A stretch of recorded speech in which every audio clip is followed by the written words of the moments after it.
Hello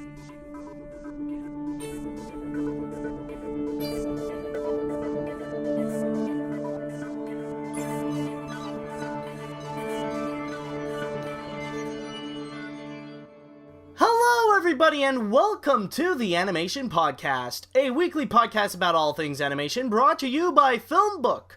My name is Matt Brunet, but some of you may know me as Animat from my YouTube channel, Electric Dragon 505, home of web series that are all about animation, including Animation Lookback and Animat's Reviews. If this is your first time here in the Animation Podcast, well, the title will go and explain everything for you. This is the Animation Podcast. Yeah, it's simple as that. You understand it? Great. Alright, but specifically, it will talk about the latest news that happened this week. So, for starters, I will go and discuss about the directors that will go and work on the upcoming Scooby-Doo film. Then afterwards, we will be looking into the future of Kubo and the Two Strings, and will it go and live up to its reputation that it's getting? We'll wait and see. Then afterwards, we will be discussing about the new features that will be available once the Blu-ray of Finding Dory will be released. Then afterwards, we will be looking a little bit into some gaming with Super Mario Run that's going to be coming out on the iOS. And finally, we got Matt's Pick of the Week. If you want to check out more episodes of the Animation Podcast, then head on down to FilmBook, that is film-book.com, by searching the Animation Podcast. You can also email us at podcast@filmbook.com with the Animation Podcast in the subject line. So, for starters, I decided to take a look at a very recent news. Like, as I'm recording this bit of news actually just came out yesterday, and I just saw it. I was like, hey, you know what? I'm just gonna put it in as a last second edition. Why not? It'll be fun. And what we actually got is going to be regarding the upcoming animated Scooby-Doo movie. Now, if you guys may remember, Warner Animation Group, they have this really big project that they have in mind that they want to make a Hanna-Barbera cinematic universe. And so far, Scooby-Doo is the only one that is confirmed that they want to go and make. Now, of course, this means that probably coming soon, we're going to get other properties from Hanna-Barbera and turn into these big budgeted animated feature films. Like, probably coming soon we'll see the Flintstones, the Jetsons, or any of those, or like even Yogi Bear, Wacky Races, the Laugh Olympics, or like any of those properties. Like, you can pick any of them, like Huckleberry Hound, Tom and Jerry, what's the horse, Quick Draw McDraw, any of those properties, and like, you'll pretty much be guaranteed that you'll see some of those in the 2020 decade. But anyways, going back into Scooby-Doo, this is going to be the first one that they want to go and release.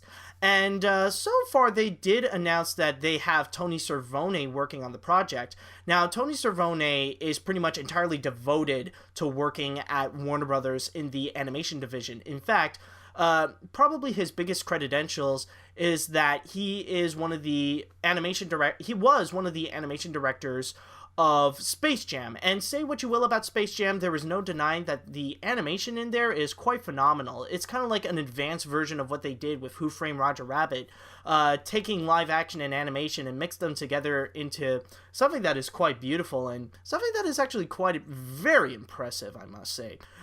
Fantastic job right there.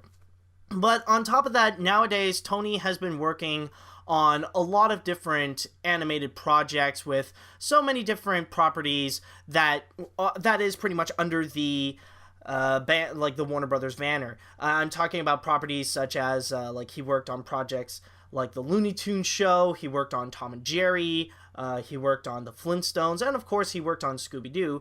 One of his recent projects that he did work on, of course, was actually the crossover between Scooby-Doo and Kiss. I know that nowadays Scooby-Doo has been going into some pretty weird territories. Like, he has been in actually a couple of WWE movies. I don't know how to explain that, but it's WWE, and I just don't understand their movie production, especially like when they're going with Sony and decided to take Surf's Up and make a movie with that. But outside of that, but yeah, like Scooby-Doo is going in a weird direction, but at least it's nice now to see that Scooby-Doo is going to have a legitimate theatrical animated feature film release. That is going to be pretty cool. But the news is not necessarily that Tony will be attached to the Scooby-Doo movie. That's not really the big news. The big news, actually, is that Warner Brothers might consider bringing in a second director.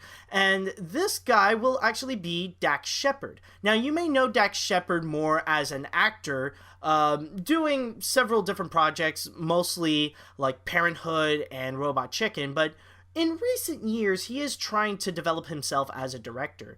He has previously done some works, including the crime comedy Hit and Run, and recently he is pretty much working on a project called Chips, which, going into my source here on Variety, it says here, oh, excuse me about that, Jesse Ehrman, who oversaw production on Shepard's upcoming action comedy Chips for the studio, is also overseeing Scooby-Doo.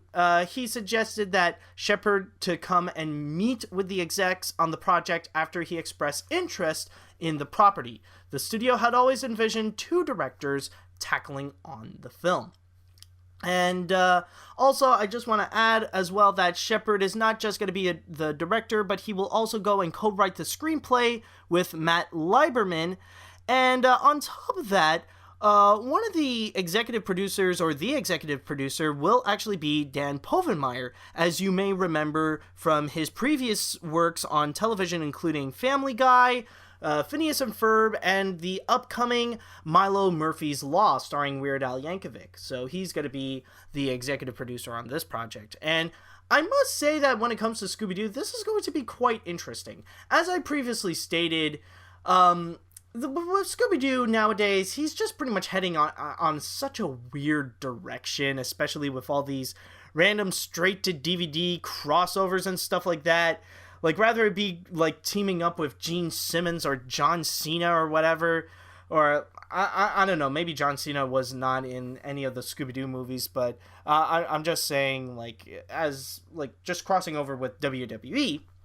Like, you know, like, Scooby-Doo isn't really as popular as he used to be.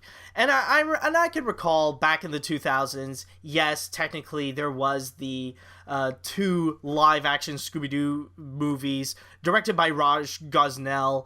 And they, like, honestly, I didn't hate them when I first saw those films, but yeah, they kind of suck. And, like, the more I think about it, they were pretty bad. And, like I'll hand it to the second one. It does try to be a bit like the original Scooby-Doo series. Like, it has some pretty good ideas, but it just ends up falling flat on its face. And, yeah, like, those two Scooby-Doo movies are in that giant pile of bad movies based on a cartoon, like, right up there with Smurfs, Yogi Bear, well, what else? I mean, The Adventures of Rocky and Bullwinkle, Transformers, The Last Airbender, and all those pieces of crap. But it is going to be interesting to see new life be given to Scooby-Doo, especially in something like this. But what I'll find to be pretty interesting is that are they going to take something like Scooby-Doo or any of the Hanna-Barbera products and turn that into computer animation? Now, I know nowadays there is a bit of a trend to make animated features more cartoony, especially since Warner Animation Group, when they're not going to be doing the Lego movie, that seems to be the direction that they kind of want to go with, especially with the upcoming Storks, which they want to try to go in that cartoon route and try to also be reminiscent to the classic Looney Tunes cartoons from, like, Tex Avery or Chuck Jones or Bob Clampett and all those people down at Termite Terrace. But with Scooby-Doo, like, it's going to be pretty interesting, considering that, like, Hanna-Barbera is pretty renowned for having, like, that, how can I put this?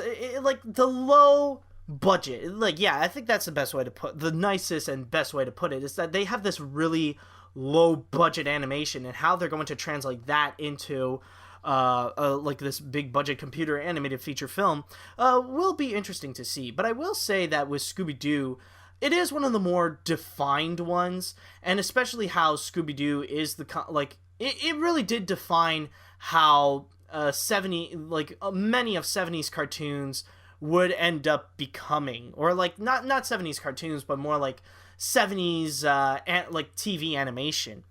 So, you know, we'll see how it'll end up coming out, but maybe they'll end up looking pretty nice, or maybe they can end up doing some kind of style like in the Peanuts movie, where like they'll keep it in 2D, but you can tell how everything is done in 3D. Like, are they going to keep that limited animation? Are they going to, you know, reuse the same backgrounds over and over? Are we going to see like the same walk cycles? I don't really know, but it's going to be pretty interesting to see what kind of direction that Dax Shepard and Tony Cervone wants to bring it. And if Dax Shepard would be the right man to actually go and do something like a Scooby-Doo project, then maybe we'll see if this can actually bring out something good. I mean, Tony does have some pretty good knowledge in terms of Scooby-Doo. Like, he's done so many things with the character, and we'll see if it can translate well into actually making something that will fully legit respect the original series that it's based on, or at the very least that it does try. Because if it doesn't, if it ends up being something that's very similar to the 2000s live action Scooby-Doo movies, then yeah, it's pretty much a dud. Like, the thing is, with the Warner Animation Group, they're still relatively new, and like a lot of people nowadays do have such high expectations with the Lego Movie. Like, the thing is, they still only have one film under their belt, and another one that's just going to be coming out soon, so we don't necessarily have enough to really know if we could actually trust them with making an animated feature with something like Scooby-Doo. And plus the fact that we're not 100% sure of who's going to be doing the animation. They never fully stated on which studio is going to provide the animation, because usually like, rather it be with the Lego Movie or Storks, they would go and outsource it. Like, they don't have an in-home animation studio. Like, there's no Warner Animation Studios. Like, with the Lego Movie, they have to rely on Animal Group, or with Storks, they have to go and rely on Sony Imageworks to go and do their animation. But chances are that it is highly possible they'll go and work with Animal Logic, considering that they've been working with Warner Brothers for the longest time, not just with the Lego Movie, but also with films such as Happy Feet and what was it? Legend of the Guardians, Owls of Ga'Hoole. So it could possibly be with those, it could possibly be with that animation studio. And honestly, I love the works of Animal Logic. They brought out some of the best animation. They may not make the best movies, but it's not necessarily their fault. Like, they make some of the most amazing visuals that I've seen in some animated features. I mean, say what you will about Happy Feet, sure, the writing sucks, and like, technically I could also say the same thing with Owls of Ga'Hoole, but the visuals, holy crap, the animation done there is just purely beautiful.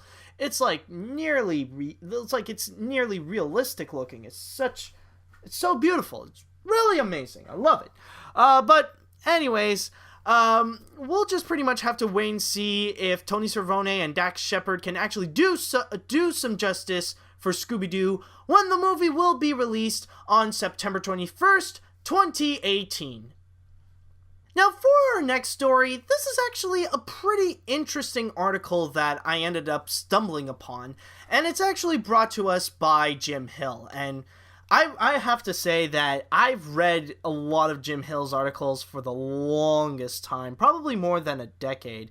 It's probably one of my first journalists that I would continuously follow and like get to know, not personally, but through reading his articles, which are highly fascinating, and most of them would cover stuff like Disney per se. But in this article right here, Jim Hill has actually expressed a bit of worrisome, because what he is actually worried is regarding Kubo and the Two Strings. Now, I actually do share the same feelings as Jim here regarding the movie. It is absolutely phenomenal, and I don't think there's going to be many people who will deny that when I say that Kubo and the Two Strings is the best movie of the summer, hands down, more so than films like Finding Dory or The Secret Life of Pets or whatever bullcrap reboot has been released or sequel or what have you. Though, like, the winner of the summer, in terms of the movie itself, is, hands down, Kubo and the Two Strings. However, as you guys may know, it is unfortunately really not doing well at the box office. Domestically, it's only gotten approximately $40 million, and it doesn't seem like a good sign considering that the budget for Kubo and the Two Strings is said to be approximately $60 million. But at the same time, Jim also provides several examples of other feature films that do end up a little bit of the same fate in a way, where basically we don't know what's going to happen with Kubo and the Two Strings, but he talked about something that he would hope that would be the fate of Kubo and the Two Strings, and that would be that even though it's not doing well at the box office now, later on it will be regarded as a cinematic classic. And he actually brought in a few animated examples, one of which is actually both Walt Disney's Pinocchio and Fantasia. Now, these two films, when they were released back in 1940, they really did not do well at the box office. In fact, they would actually be considered flops, considering that it was back when World War II has begun and they lost the market in Europe. So it really did cost it really did cost Disney a pretty penny, and especially with Fantasia, when Walt Disney really wanted to experiment with it, try surround sound for the first time, but it just ended up being really complex and it didn't work out as well. In fact, when Fantasia was released, it actually ended up being kind of mixed with the critics, believe it or not. Some actually really loved it for the innovation, and some actually hate it because it's way too far, way too different than what people normally got with Pinocchio and Snow White. But Jim would continue on and say that later these two animated features would eventually become some of the greatest films in movie history. In fact, these two are regarded as some of the greatest animated features of all time, basically. And so, it's just an example of how these two films would eventually rise up in the ranks as the years would go past by. And of course, another example that he had to bring up when it comes to movies that bombed at the box office but would later find its audience and would be regarded as a cinematic masterpiece is, of course, The Iron Giant. Now, this one is a little bit like Kubo. In fact, some people could argue that The Iron Giant was Kubo and the Two Strings of the 90s. Because back then, The Iron Giant was released on August 6th. And there were very few people, and Jim was actually reminiscing about the time when he saw it in theaters back when it was first released back on August 6th, 1999. And he and the three only other people that were in theaters, they all got together just talking about how amazing this movie is. And may I say, yes, this film is actually amazing. But then he would talk about how there was at one point on Cartoon Network, they would have this 24-hour marathon that apparently, I think it was one, I don't think 24, hold on, let me just check. Maybe, was it? No. Could it be? Okay, maybe, actually. Maybe that's what it is, because it mentioned how on July of 2002, Cartoon Network actually did this 24-hour marathon, but would it be actually, hold on, let me just read a little bit of the source. There's something that I'm not understanding, because from what I'm understanding, and I don't know if this would be the case, is that back in July of 2002, they did a 24-hour marathon showing nothing but The Iron Giant on Cartoon Network. Hold on, let me just read a little bit here on JimHillMedia.com. In the case of The Iron Giant, I'm pretty sure what helped the Brad Bird movie to ultimately break through was the 24-hour marathon that Cartoon Network staged back in July of 2002. If you talk with a lot of animation fans today, they will tell you that it was in that particular programming event, which marked the Iron Giant's official debut on the cable channel, that then helped out to put this Warner Brothers release on the radar. Sometime over July 2nd and 3rd, 2002, they tuned in just to see what all the fuss was about, and then found themselves get caught up in the adventures of the 9-year-old Hogarth Hughes and his 50-foot tall metal friend. And, okay, so maybe that is the case. Cartoon Network actually did a 24-hour showing of nothing but the Iron Giant. Holy crap, that is the case. But anyways, that's pretty much how audiences seem to have discovered it. And when you look at the Iron Giant nowadays, just recently, not too long, like just a few days ago, the Iron Giant was actually finally released on Blu-ray with the Iron Giant Signature Edition, which has been highly demanded for such a long time, including by Brad Bird himself, which included many bonus features and an additional 2 minutes of new footage, which was provided by Ken Duncan Studios, which actually did add like a little extra new layer to the film, which is actually highly interesting. And not to mention how the Iron Giant Signature Edition was actually released in theaters back last year, which I actually went to see it on my birthday, and it was actually really awesome. But yeah, with all that said, nowadays when you think of the Iron Giant, I don't think anybody can really consider it to be underrated anymore. It's now considered an animated classic. Everybody loves the Iron Giant. There are so many people who come out to say that they enjoy the film, they love it, and nowadays it's considered one of the best animated films, just like what happened with Pinocchio and Fantasia. So now going into Kubo and the Two Strings, I just want to say that despite what's happening at the box office, I'm not necessarily worried with what's going on with Kubo, because I have confidence that people will remember and look back at Kubo and the Two Strings, saying that this is one of the best things that ever came out of Laika Studios. Because here's one of the sad truths about stop-motion animated features in general. Usually they don't do well at the box office. Yeah, like normally what would happen is that they end up just gathering $100 million at the box office, and that's it. In fact, it would actually surprise me, like outside of Coraline, if Laika actually made a movie that ends up being profitable. Like if either Paranorman, Kubo, or the Box Trolls actually made Laika some money, because they actually profit from other venues as well. Laika doesn't just make movies, they also make a lot of commercials, and this is not even to mention how the father of the CEO of Laika is also the owner of Nike, so they kind of got that covered. And I am pretty confident that with Kubo and the Two Strings right now, it has a very strong word of mouth.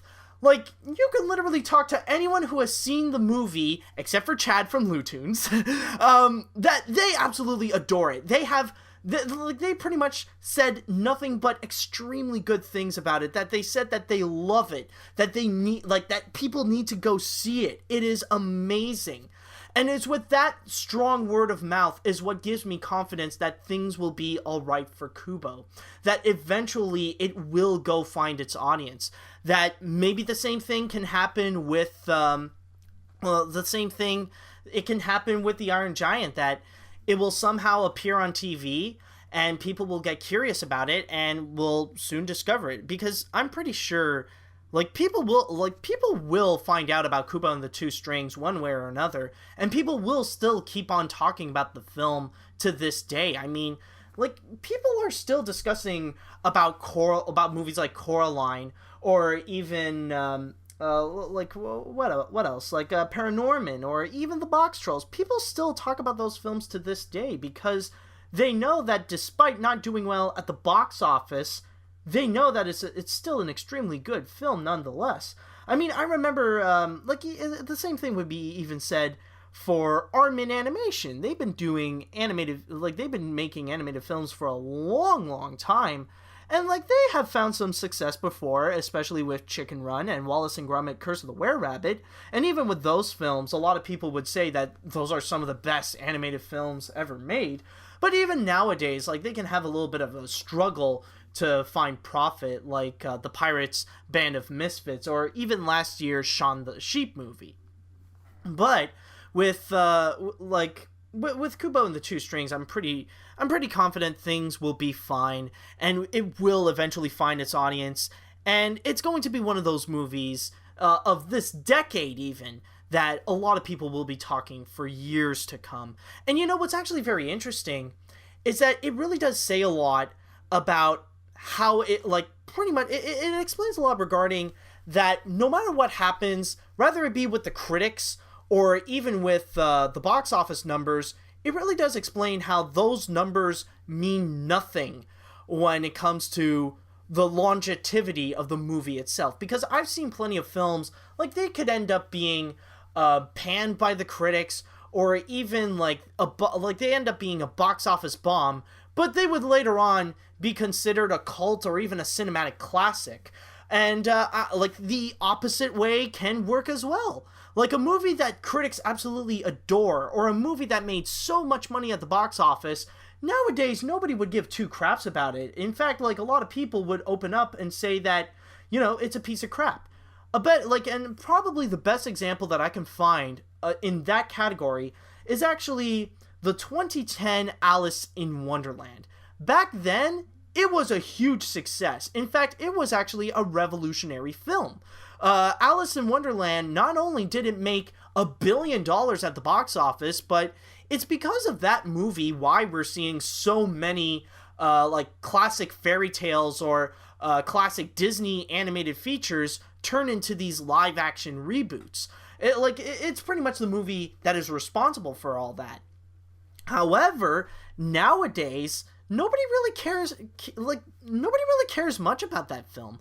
A lot of people are opening up saying that the movie really isn't good, and it's definitely one of the weakest adaptations of the classic Lewis Carroll novel. And recently they released the sequel to it, Alice Through the Looking Glass, and pretty much what happened is that nobody pretty much gave a crap about it. Like, it was panned by the critics. I saw it. I remember it was just so stupid. And on top of that, it ended up as one of Disney's box office bombs this year.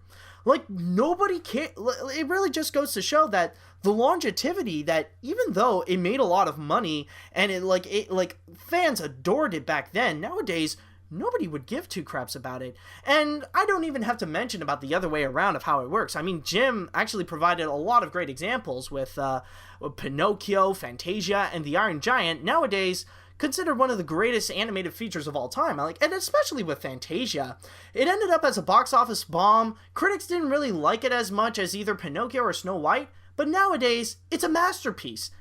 So many people adore it, and it's highly regarded as a cinematic classic and one of the greatest animated features of all time. So this is why I have full-on confidence. Maybe it's just because I am an optimist that I say that Kubo is going to be fine, but with the word of mouth that it has, I'm sure eventually people are going to look back and say that Kubo is just beautiful. It's just like, people will eventually people will know about Kubo and the Two Strings, and people will, they'll discover it, and maybe they'll enjoy it as much, because the thing is, even though it's not doing well at the box office, it'll do fine in the future. That's at least my say about it.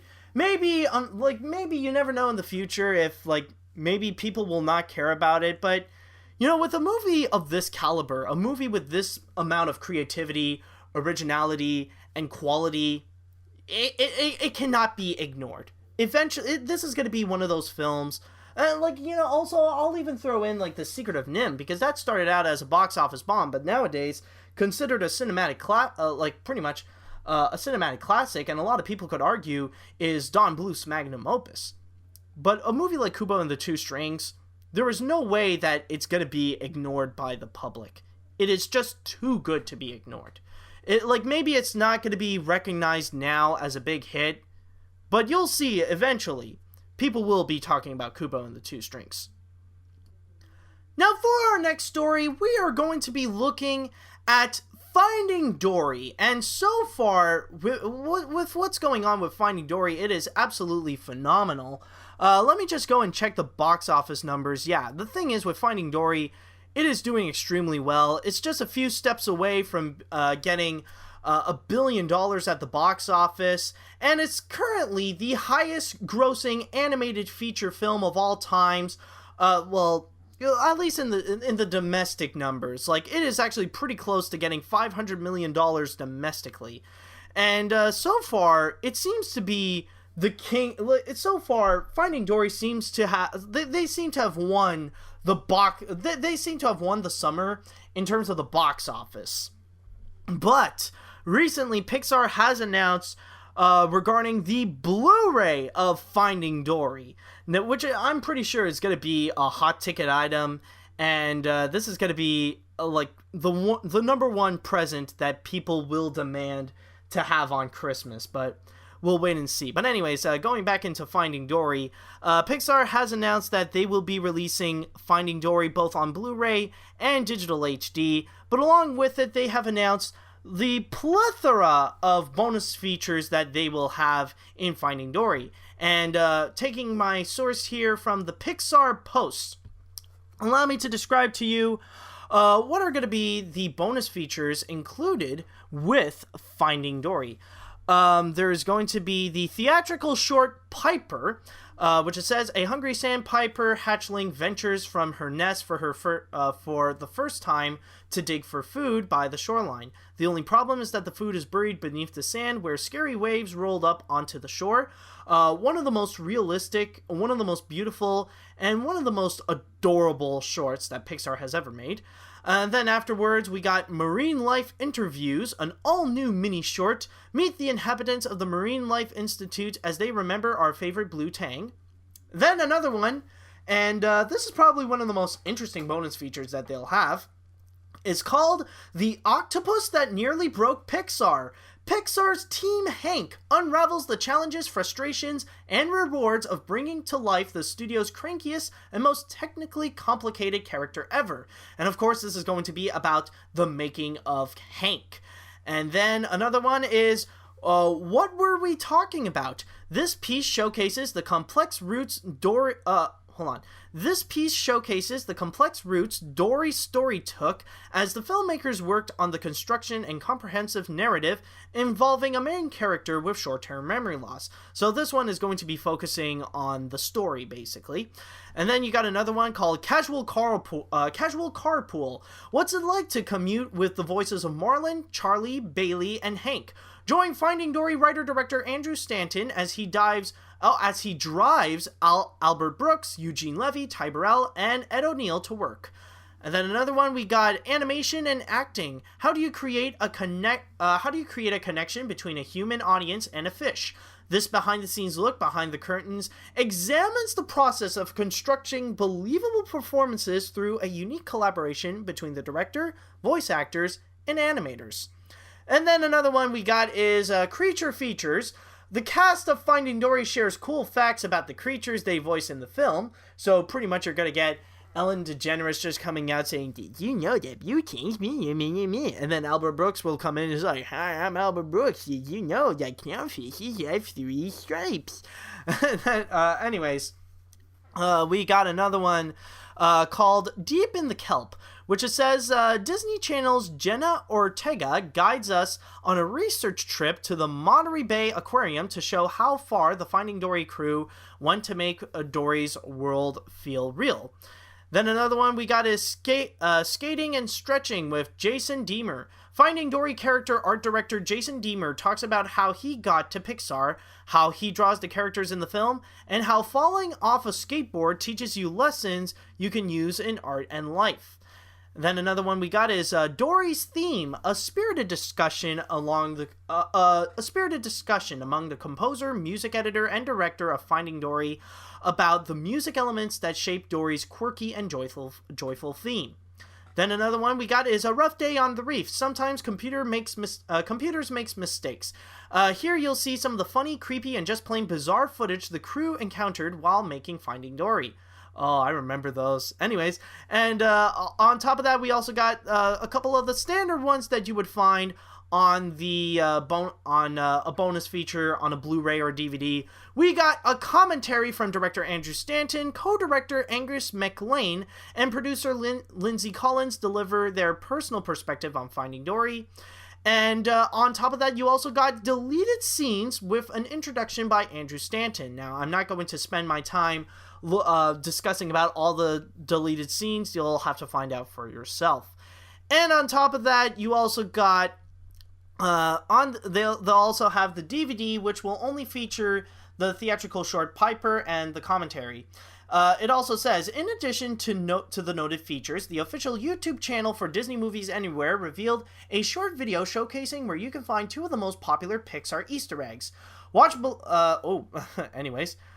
Okay, never mind. Okay, that one is just telling us about where you can pretty much find, I guess, the A113 and the Pixar truck. Okay, never mind. But anyways, looking into the commentary, looking into the bonus features, I have to say that I'm actually really excited now, because this actually looks like it's going to be a very solid DVD, very solid Blu-ray and DVD. So this could actually be very interesting, and a lot of them I'm actually really excited about. Some of the noteworthy ones that I really am interested. It would have to be the octopus that nearly broke Pixar, looking into the making of Hank. That is going to be very fascinating. What were we talking about that will look into the story? That's going to be a very interesting development right there. And then you also got animation and acting. That's going to be one that I feel like it's going to be something where a lot of aspiring filmmakers and animators are going to be interested in, because this one will be discussing regarding, what it seems like it's going to be discussing about the relationship between the voice actor, the director, and the animators, and how they all pretty much have to work together in order to bring a character to life. Other ones that I would be interested, A Rough Day on the Reef, like the weird glitches that would happen during the making of Finding Dory. That one I'm actually pretty excited, and honestly, I'm pretty surprised how it's very rare that you would find this kind of bonus feature here. I mean, the last time that I've seen it was probably in the bonus features of, I think it was either Shrek 1 or Shrek, I think it was Shrek 2.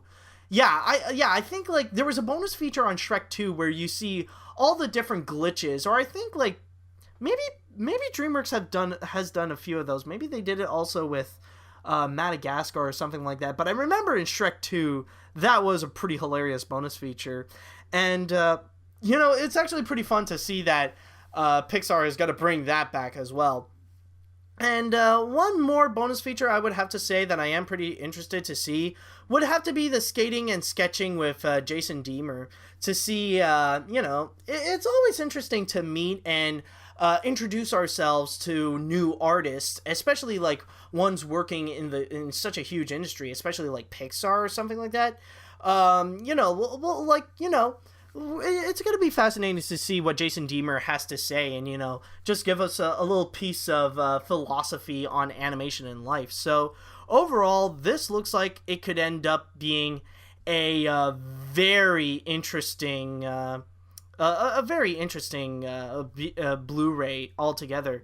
And actually, I just checked in here, just reading a little bit more. Just looked down into the comment section. It says, Pixar Post actually stated also, we anticipated it will have a separate bonus Blu-ray disc. Even Blu-ray.com listed as either a 3 or a 4 disc pack, depending on the version. So it could be a possibility, you never know, that with something like Finding Dory, we could actually get a 2 Blu-ray disc to contain all those bonus features. And it is highly possible. They've previously done so with some of their other movies, including Inside Out and Toy Story 3.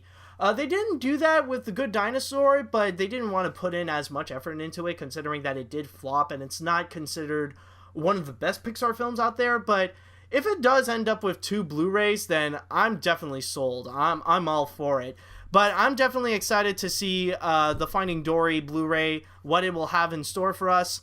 And we'll have to wait and see what will happen when it will be released on digital HD on October 25th, and it will be out on Blu-ray on November 15th.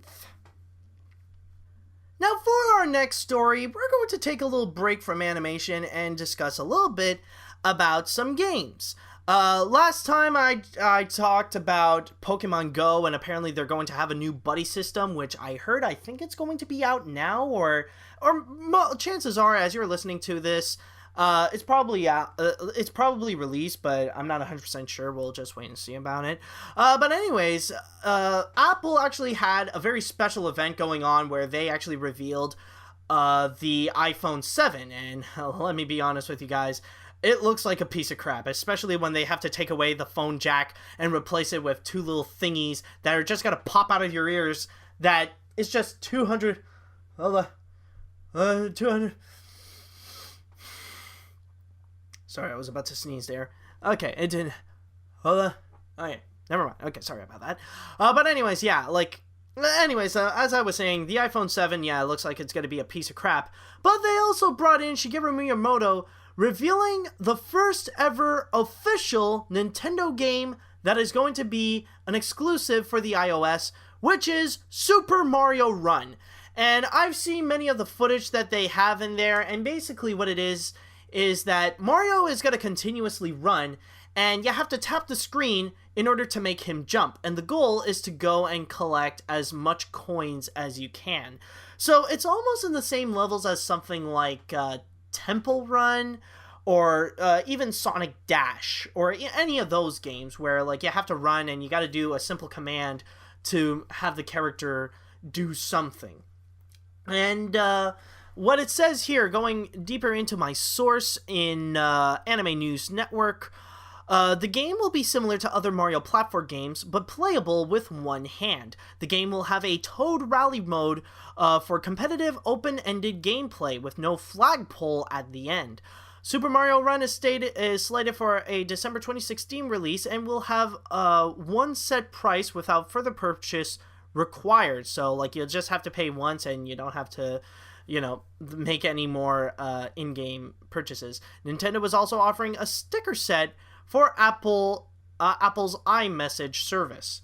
So looking into it, it looks like looking into what they have with the game, it doesn't look like it could be something that is as addictive as Pokemon Go per se. I do appreciate that like you can only just make a one purchase and that's it, unlike Pokemon Go where you have it for free, but you have to spend money if you want to play more, get more Pokeballs and stuff like that. I swear to God, if it ends up becoming really addictive, then it could be a dangerous money sucker. I'm just saying that as a warning, but it looks like a casual fun game. I think that's the best way to put it. It doesn't look like it has any competitive strategy or something too big about it.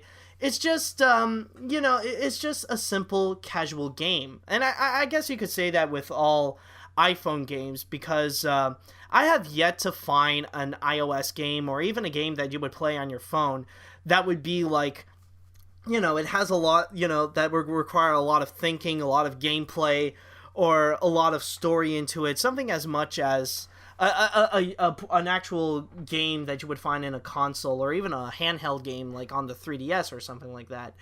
But yeah, this would be just a simple game where you just tap Mario and you would go and collect the coins. And it looks actually pretty fun, it seems like something that you would do just once in a while and it'll be done. I think it could be highly possible that it'll end up being like Miitomo, where it happened and then a few weeks late, a couple of weeks later, people are just gonna forget it because it's just a simple novelty, and that's all it is. It's it's just play for fun, and that's it, because there's nothing really complex about it. There's no real strategy. It doesn't give you as much options to do. It's not like in Pokemon Go where you have several ways to play it. You could be very competitive and go from gym to gym, or you could be like a massive collector where you're trying to go and try to fill in your Pokedex.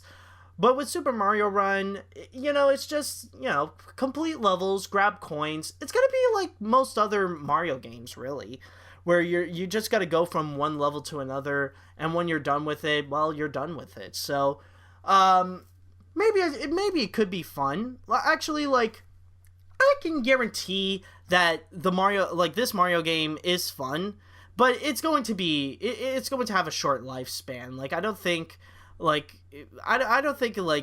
it'll have as much attention for an entire month. But we'll have to wait and see.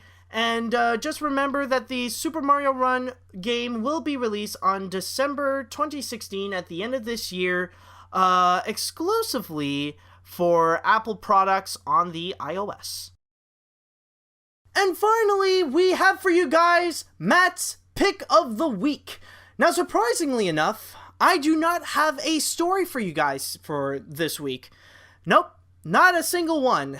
Believe it or not, it was actually pretty hard to try to find any animation stories this week. They were actually pretty scarce and pretty rare to find. But anyways, I do have a bit of a replacement, however. Instead of a story to report to you, which contains like a lot of facts and stuff like that, instead I have a theory. A bit of an idea. And this could actually be something that could answer a lot of questions regarding one of the biggest controversies of the year. I am talking, of course, about the controversy that happened during the production of Sausage Party. Now, I understand that there are some people out there that they might be a little bit tired and that this bit of news is starting to get a little bit old, but considering we are talking about the livelihood of animators in Vancouver, I think it is still pretty important that we would that we still make it relevant, that we would still discuss about this, still make it a topic so that we can keep the awareness of what's actually going on in the animation industry in Vancouver, like what's happening right there, so that the end result will be that they'll live, better lives, and that could actually end up with better products with, some good animation stuff coming from Vancouver. Now, the reason why I want to discuss about this is just a little bit of an idea that I had when I was talking with a friend of mine. And my friend actually told me some pretty interesting things regarding the making of Sausage Party that hasn't actually been reported. Now, the funny thing is that, yes, we all hear about the nightmare of a production that happened during Sausage Party. In fact, let me just summarize a little bit of what basically happened. If you don't know the story, is that apparently during the production of Sausage Party, there are some people who did reveal that for the short amount of time that they have worked on there, it was nothing but pure torture. The animators were pretty much forced to work on, they had to be forced to work overtime during the production of Sausage Party and actually not get paid for it. And apparently one of the directors, Greg Tiernan, seemed to be a bit of a tyrant, or at least that's how the animators portrayed them. And not only were they not paid overtime for their work on Sausage Party, but dozens of animators did not get credit for their work on Sausage Party. Like, their name did not appear at the end of the film. So with that said, it actually opened up it pretty much opened a window to a much bigger controversy, and that is what's actually going on during the production of like not just the production of Sausage Party, but the animation industry in Vancouver, where apparently animators are not really paid as much to make a living in Vancouver. And on top of that, it's really sad to report how apparently not being paid overtime seems to be a very common practice in animation in that city. So with all that said, it really opened up the window to a much bigger issue. So with all that said, even though that there are a lot of animators who claim that it's a total nightmare working on Sausage Party, there are also a good amount of people who did say that working on Sausage Party is actually a lot of fun. They enjoyed their time making the film. Not only are they proud of the end result that they end up crafting for that movie, but also they enjoyed the process of making it, and also they did state that they had a lot of creative freedom with it. So, with all that said, how come we didn't hear that part of the story and we're mostly focused on the negative aspect? But on top of that, my friend also mentioned to me how this controversy that occurred, like, it all happened during the very beginning of production. This was during the very beginning, in the pre-production, and they were about to start on the animation. And on top of that, during that time, it seems that the animators they didn't really know what they were doing. They didn't have a clear direction of where they were going. They don't know what's up. Like they were pretty much in fear that they'll be so confused and so lost with no sense of direction of what they want to do with this movie, down to the point that they'll end up just, they'll end up wasting Sony's money all for nothing, and the movie will end up being unfinished, and they'll just not meet their deadline, which is probably a nightmare for many animators and, like, many filmmakers out there. But this is where my theory comes in. Now, the reason why all this actually happened is because of two things: the stress and pressure. Now, here's the thing. Now, the controversy, we can all agree, happened very early on in production. And it's at that time that the animators and the filmmakers, they didn't have a clear sense of direction of where to go with it. And of course, they're just worried about if they're ever going to finish the film or not, and if they have an idea of what they're doing, which at the time, they did not. And at that point right there, that's when stress really went high, and poor Greg Tiernan, it really got into it. He was just so stressed and so worried, and unfortunately it seems that he had a bit of a short temper, so the pressure really got into him. And because they have such a really small budget, keep in mind, the movie is only estimated $19 million in terms of its budget. It is ridiculously low. That is almost as much as Norm of the North, and that really is saying something, because, my god, Sausage Party looks like 5 times better than freaking Norm. But with all that said, though, like, they don't really want to use so much of that money during, like, just on the early production alone when they don't know what to do. So that would actually explain why the animators had no choice but to work overtime and not get paid for it, because one, they want to find their, like, the ultimate goal is to find a direction to know what they're doing and what's the direction that they want to go to, and two, is because, they have that really small, like, it is a very common practice, so, they decided to roll with it, and that's what has to end up happening. And with all that said, even though that, like, the stress was on to everyone, that's why Greg, like, really got into the pressure. He got mad at a lot of animators, and that's why a lot of them ended up quitting they had to end up leaving and quitting. And that's why it was probably during that time also when Greg was pretty much so much enraged to the point that when animators had to quit, like, he had to scratch off their names off of the credits. So, like, you're leaving right now, well then screw you, then you're out of here. So it was pretty much during all this time when they don't know what to do with it, when they had no sense of direction, that they know that they cannot spend as much money just early on in production, because they know that when they have a direction, that's when they gotta go and get to work and get the process done. That's why, that's pretty much why Greg was at his tipping point. That's why he seemed so mad at the time.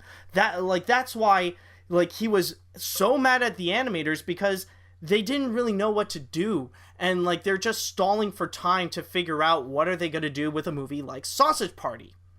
But when they finally did get that direction, that is probably when they did get paid. That's when that's when they probably did get paid overtime, so that now that they got confidence in trying to do what they want to do.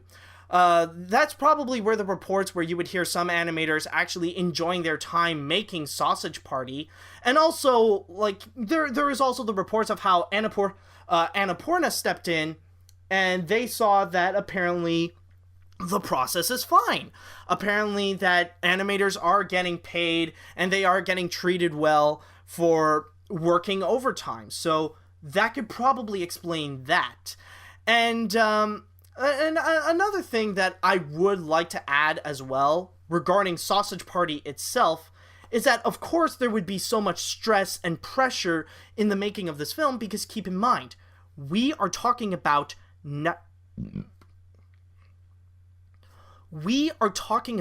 Nitrogen Studios. Beforehand, they were just a little company in Vancouver just making little Thomas the Tank Engine projects. Like, no one really cares about them. They were just making some dumb Thomas crap. But then suddenly, they had to go and be assigned to do something like Sausage Party.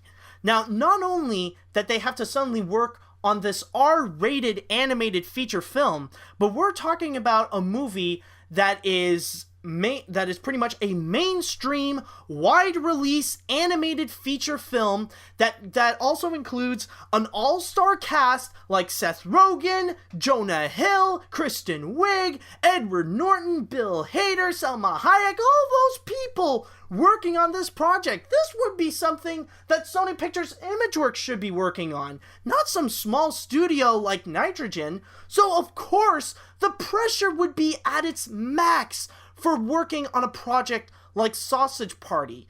That's why, like, tensions were pretty high. So when you think back at the beginning of the production, of course, when they're thinking about they might not finish this film, like, they're letting so many big people down. Like, this is such a huge responsibility that they have to work on a project like Sausage Party. Like, this is like if like a giant filmmaker would step in and they would ask me if I would go and make like this big name documentary that would be as big as like Super Size Me or March of the Penguins, and I would have the responsibility to direct it, to capture the footage, and to go edit it. Of course the pressure would be so on, like, of course, like, I would be so stressed out during this situation. Like, I would be, you know, like, every day I would have to live in panic, and I would probably lose some sleep into it. So I understand that working on such a huge movie out of the blue would cause some panic. So that would actually explain a lot of the situation about the stress and the panic of what's been going on in the production. This would explain a lot of things. It would explain how the animators at the beginning, like, how in the beginning of the production, they felt panicked that they don't know the direction that they have to go through and have no choice but to work overtime without pay, so that they cannot spend too much of that $19 million just to figure out what to do in this case. This is why Greg Tiernan flipped his lid and, like, he pretty much exploded during the production. He ended up exploding at his he had to explode at his animators. He had to, like, scratch off their names and all that kind of stuff. That would explain his it would explain his demeanor during this situation. And it would also explain how when they finally did get a direction, when they know what they're doing, that's when Annapurna would step in and they were seeing that everything is fine, apparently.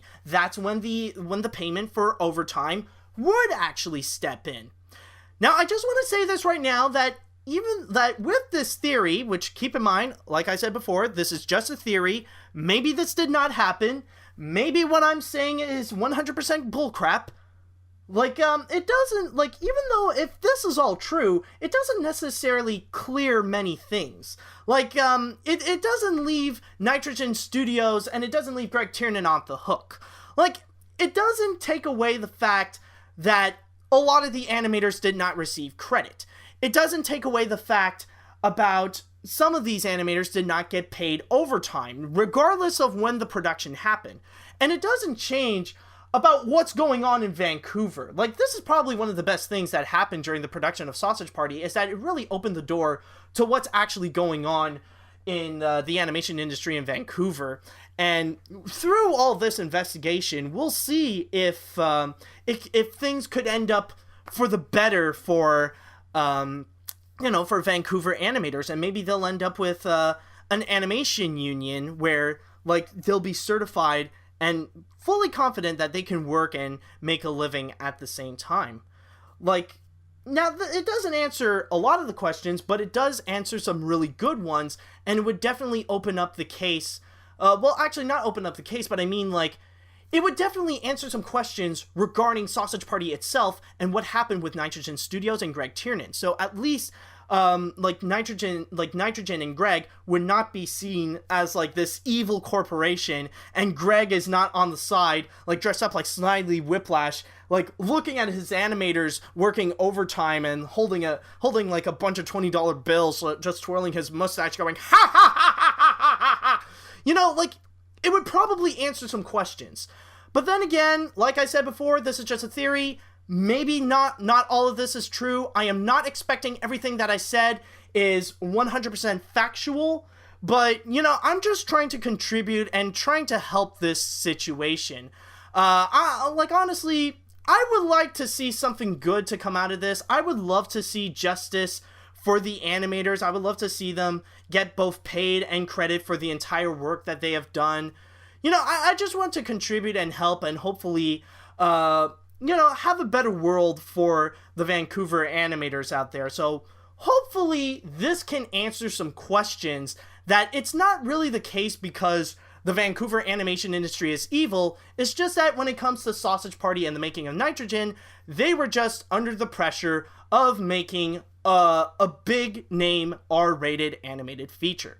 But anyways, that is all that I've got for this week. Thank you guys so much for listening to this episode of the Animation Podcast. You can find more of my work at film-book.com. Just search for Matthew Brunette or the Animation Podcast. You can also find me at Twitter at Animat505. If you listen to this podcast on iTunes or any other podcast service, do you mind doing us a little favor and rate and review this episode? That would be wonderful.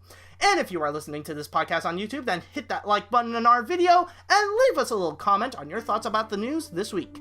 Tune in next week for the latest episode of the Animation Podcast and all things animation. Thank you guys so much for listening, and until next time, see you later, dudes!